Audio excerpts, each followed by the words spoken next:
Karena tadi saya tanya, sudah siap gak menyampaikan ucapan selamat tinggal kepada segala hal yang membuat kita sengsara, membuat kita menderita? Ucapkan selamat tinggal di sana. Saya berulang kali mengatakan kalau kita sakit hati hari ini, jelas sakit hati bukan buatan orang. Sakit hati karena kita ingin orang lain seperti yang di pikiran kita. Ketika orang lain tidak sesuai yang kita pikirkan, maka kita sakit hati. Jadi sakit hati itu buatan pikiran kita sendiri. Pikiran yang semacam ini yang menciptakan sakit hati, ucapkan selamat tinggal. Berani? Itu.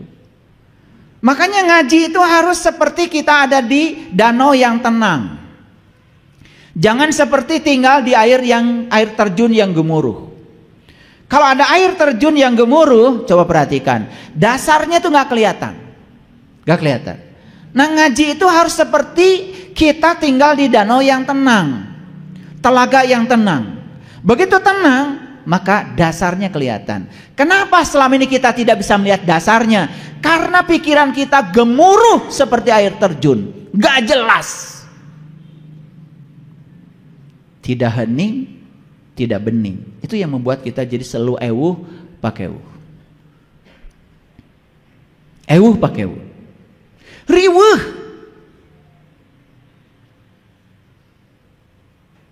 Pada ketenangan itu sudah 50% bisa menyelesaikan masalah. Ketika ada masalah, tenang saja, sudah 50% masalah teratasi. Begitu kita ewuh pakewuh, riweuh, kita sudah menciptakan 50% masalah. Jadi masalahnya bukan jadi 50%, jadi 150%. Masalahnya 100% ditambah riweuh 50%, 150%. Apa yang terjadi?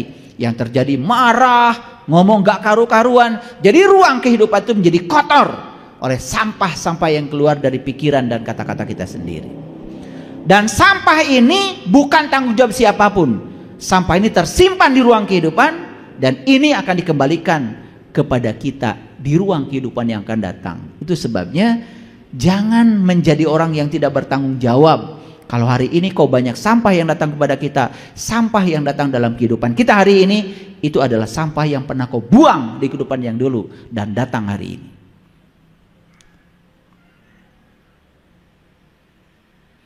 Jadi sebetulnya kita ini hanya sedang diajarkan belajar bertanggung jawab dengan kehidupan. Karena tidak ada yang membuat apapun dalam kehidupan kecuali kita sendiri. Yuk belajar bertanggung jawab. Baik, kita baca ayat ini. A'udzubillahi minasyaitonirrajim. Bismillahirrahmanirrahim. Ini Quran surat Al-Baqarah ayat 257. Mari kita baca perlahan-lahan ya. Saya akan bacakan ya bahasa Arabnya dan nanti kita lihat ya terjemahannya secara cermat. Maka disinilah pentingnya kita menguasai bahasa. Allahu waliyul ladzina amanu. Allah adalah pemimpin orang yang beriman. Siapa orang beriman? Nabi Muhammad mengatakan iman itu adalah tasdikun bil qalbi. Pembenaran oleh kolbu. Kapan kolbu bisa membenarkan? Kalau kolbunya sudah terbuka. Tutup semua mata kalian sekarang. Tutup. Jangan bohong sama saya. Tutup semuanya. Di tangan saya ada apa? Di tangan kanan saya. Bisa jawab? Ulangi. Di tangan kanan saya ada apa? Bisa jawab? Buka matanya. Bisa jawab sekarang? Oke. Sederhana. Begitu mata ini yang lahir tertutup, kita tidak melihat apapun. Begitu mata yang lahirnya dibuka, kita juga bisa melihat. Kita punya dua mata loh. Maka di Quran dikatakan, aku telah memberikan kepada kamu dua penglihatan. Satu penglihatan lahir, yang kedua penglihatan batin. Selama ini penglihatan kita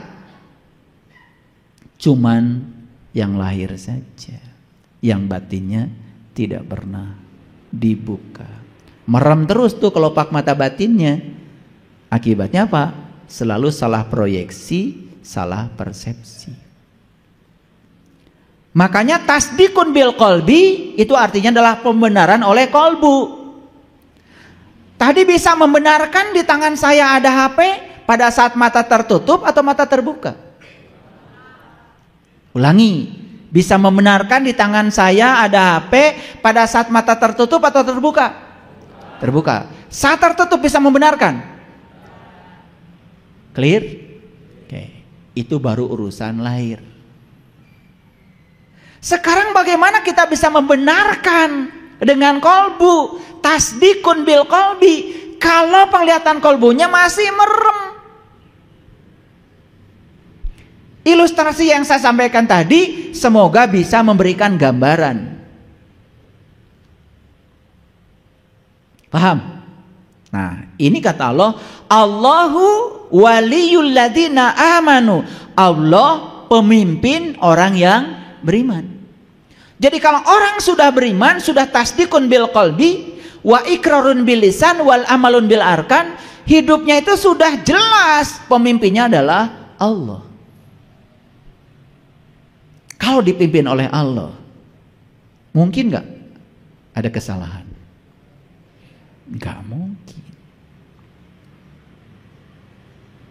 Jadi kalau begitu, kenapa selama ini kita ngaku-ngaku pemimpinnya Allah, tetapi masih banyak bikin kesalahan? Kan sederhana jawabannya, karena kita belum tasdikun bil qalbi kepada Allah, cuman ngaku doang. Maka di Quran dikatakan wa minan nasi may yaqulu amanna billah wa bil yaumil akhir wa ma hum bimu'min. Banyak manusia yang mengaku beriman pada Allah dan hari kemudian, padahal sesungguhnya mereka itu bukanlah orang-orang yang beriman.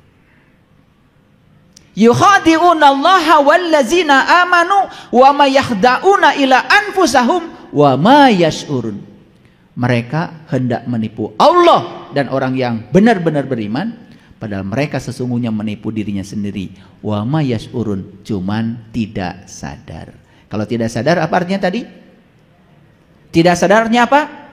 Mati. Jadi kalau begitu kita tanya pada diri kita sekarang, saya ini hidup apa mati? Hidup apa mati? Ngakunya hidup tetapi tidak sadar. Padahal orang yang tidak sadar itu artinya mati. Makanya Nabi Muhammad mengatakan banyak sekali manusia yang sibuk di semesta ini seperti orang yang bangun padahal dia mati. Makanya orang yang sedang mati ya tentu saja tidak sadar.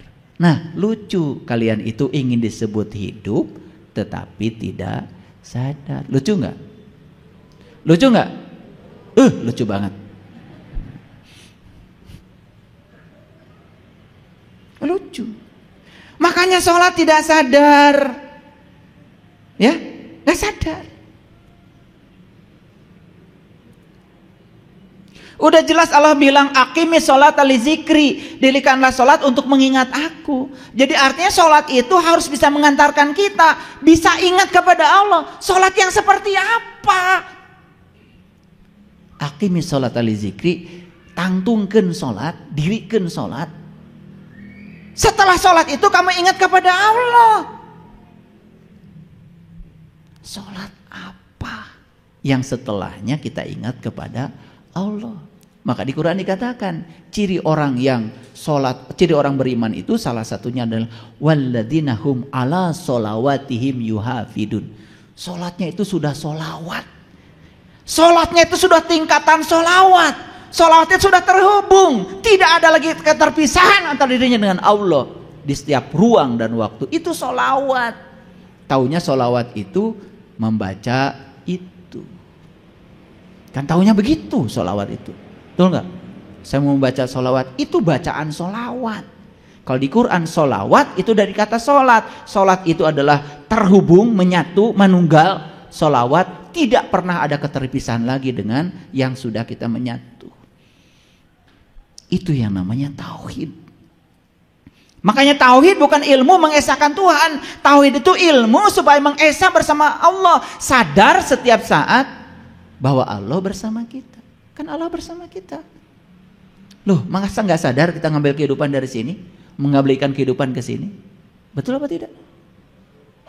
Duh, harus dengan cara apa lagi saya menjelaskannya? Lanjut. Allahu waliyul ladzina amanu. Allah pemimpin orang yang beriman. Jadi orang yang beriman itu pemimpinnya siapa? Allah. Kalau dipimpin oleh Allah, mungkin nggak salah? Tidak mungkin. Loh, kenapa kita mengaku pemimpinnya Allah, walinya Allah, tetapi masih melakukan kesalahan? Karena kita masih dalam tahap pengakuan kalau pemimpinnya adalah Allah, tapi tidak tasdikun bil qalbi. Imannya itu tidak sampai isbat al yakin, tidak sampai pada isbatul yakin. Makanya iman ada 4 tingkatan kan? Ada ilmul yakin, itu tahap knowledge. Ada ainul yakin, sudah bisa melihat, menyaksikan. Ada lagi hakul yakin. Wah, itu udah dalam. Puncaknya iman adalah isbat al yakin. Kita harus sampai ke situ. Jangan cuma, oh, tadi ada kecelakaan. Di mana? Di jalan tol. Kata siapa? Kata koran. Itu namanya ilmu yakin. Begitu baca di koran, oh ada gambarnya. Itu ainul yakin. Saat kejadian itu terjadi, ada di situ kita menyaksikan. Itu hakul yakin. Isbatul yakin, yang celakanya juga kita. Itu isbatul yakin begitu. Paham? Ini udah dikasih penjelasan segini jelasnya. Kalau masih belum jelas tuh saya juga nggak ngerti mesti gimana cara menjelaskan. Saya cuma khawatir saja kajian saya itu terlalu jelas dan menyebabkan kalian jadi tidak jelas. Karena kalau terlalu jelas, bintang juga nggak kelihatan. Makanya supaya kelihatan bintang, makanya harus ada remeng-remeng kan? Bagus kalau gelap, bintang baru kelihatan. Jadi kadang-kadang saya harus nahan supaya tidak terlalu jelas. Khawatir jadi tidak jelas. Saking jelasnya malah jadi tidak jelas. Makanya saya tarik dulu ini, terlalu jelas ini. Gimana? Bisa diteruskan? Senang nggak ngaji gini? Capek nggak? Capek nggak capek, cuma duduk aja. Yang capek kan saya. Ini baru satu kalimat. Allahu waliyul ladzina amanu. Harusnya kalau kita sudah dipimpin oleh Allah, maka tidak mungkin lagi ada yang namanya kesalahan. Nah, kenapa ada kesalahan? Karena kita belum sesungguhnya dipimpin oleh Allah. Kenapa belum dipimpin oleh Allah? Karena kita belum menjadi orang yang iman tasdikun bil qalbi. Sampai sini mengerti? Lanjut. Begitu dipimpin oleh Allah, ada akibat. Akibatnya apa? Yukhrijuhum minad dhulumati ilan nur. Setiap saat itu kita hijrah dari kegelapan kepada cahaya.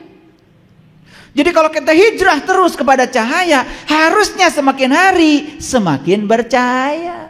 Karena aslinya manusia itu makhluk cahaya. Cuman kita kehilangan kesadaran sebagai makhluk cahaya, lalu cahayanya menjadi redup. Nah, kalau kita terus hijrah minad dzulumati ilan nur, itu hijrah dari kegelapan pada cahaya, harusnya kehidupan kita semakin bercahaya. Dalam cahaya semuanya menjadi kelihatan.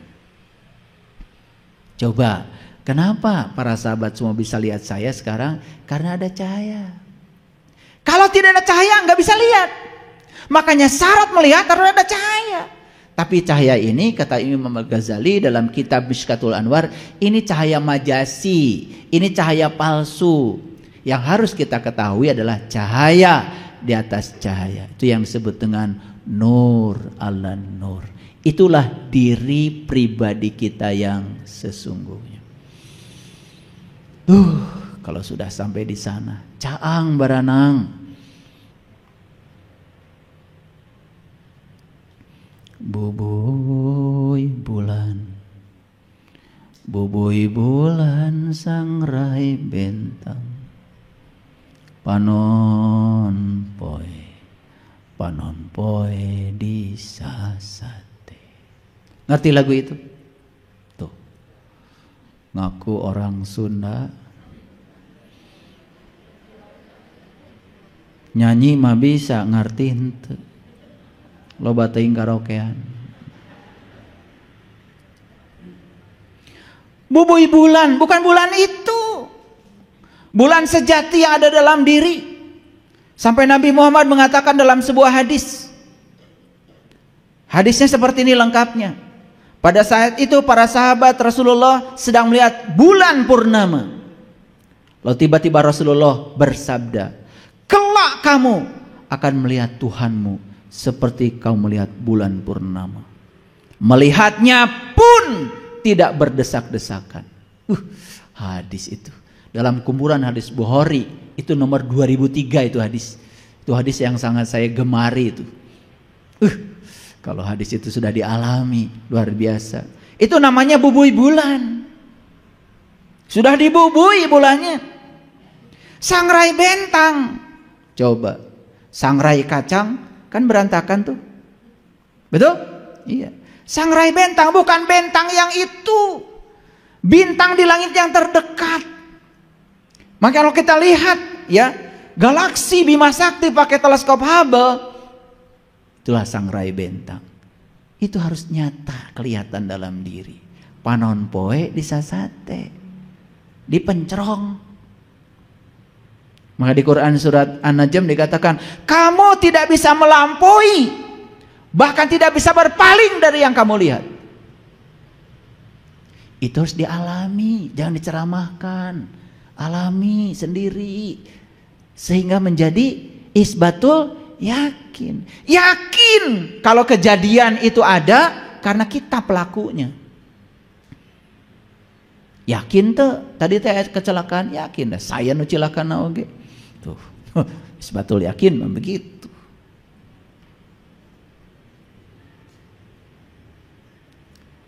Aduh, kalau sudah tahu sampai di situ luar biasa. Makanya kalau dipimpin oleh Allah selalu yukhrijuhu minadh dhulumati ilan nur. Jadi hijrah itu bukan ganti baju. Hijrah itu bukan ganti dandanan. Sekarang ini hijrah dipahami ganti baju. Asal bajunya sudah seperti itu hijrah. Kumaha? Hijrah itu tinu poek anu caang. Ari poek keneh marek baju make naon oge tetep bae poek. Kartos ya teh. Bukan berarti baju tidak penting, bukan tidak penting, tapi itu bukan satu-satunya, itu mah aksesoris luar. Hijrah itu aspek dalamnya dulu.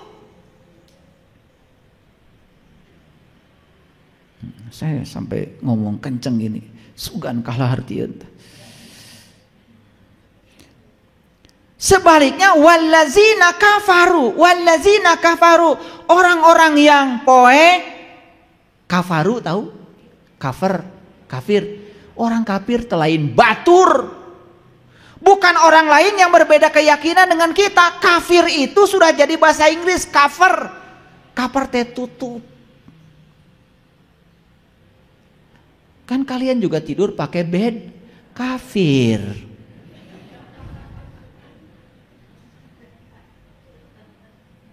Itu dipakai unggal poe, teu ngarti-ngarti wae. Kafir itu tutup. Tadi sinar matahari dari sana tidak sampai ke sini karena kita tepat berada di posisi di atas kita ada awan. Awan itu tutup yang menyebabkan sinar matahari nggak sampai ke sini. Kenapa? Cahaya ilahi nggak sampai kepadamu karena kamu masih tertutup. Masih tertutup, bahasa Qur'annya adalah masih dalam keadaan kafir. Makanya jangan mengkafir-kafirkan orang, enak aja. Jangan-jangan yang tertutup adalah saya. Gitu kalau ngaji. Aneh. Di ruang suci kita menebarkan kebencian. dengan menebarkan kebencian dan menganggap semua orang yang berbeda dengan kita salah. Lalu dikasih justifikasi kafir. Sudah terlalu biasa kita menggunakan kata ini untuk menjustifikasi orang. Stop sekarang, stop. Ucapkan selamat tinggal sekarang. Ucapkan selamat tinggal. Oh ternyata jangan-jangan yang tertutup itu saya. Hayang menang sorangan, hayang bener sorangan, itu tanda masih tertutup. Kan gitu kalian itu. Kalau debat sampai keluar taurat beheng. Hayang menang. Orang yang tertutup itu tidak terbuka. Kalau tidak terbuka saha nu rek mere. Gelas tutup we luhurna. Tah tutup teh disebutnya kafir. Bahasa Arabnya kafir, tutup. Sok rek dieusian kumaha. Sanajan dieusian oge bahe we mawur ka mana-mana. Orang yang tertutup tuh begitu, tertutup pikirannya, merasa paling benar, merasa paling hebat. Padahal dia tuh tidak tahu. Cuma dia tidak tahu bahwa dia tidak tahu, tapi menganggap dirinya paling tahu. Nutup diri, cicing di kamar, moal menang panon poe. Lain salah panon poe. Salah maneh cicingna di kamar. Batur geus maroyan cicing we di kamar dina poe. Nyalahkeun panon poe. Nah, cenah panon poe teh dugi ka abdi. Eta maneh cicing di mana? Salah cicing. Ai nyalahkeun ka batur. Geus biasa nyalahkeun batur teh. Ngerti? Nu ti soledat maneh? Nu labuh maneh? Nu disalahkeun ieu nu nyieun jalan cenah teu bener. Nu leumpang maneh, nu boga panon maneh, nu disalahkeun nu nyieun jalan. Nih, saya kalau kasih tahu. Kalau jalan dengan saya ke alam, saya suka bawa ya jamaah ini ke alam. Saya suka suruh buka itunya apa? Sendalnya.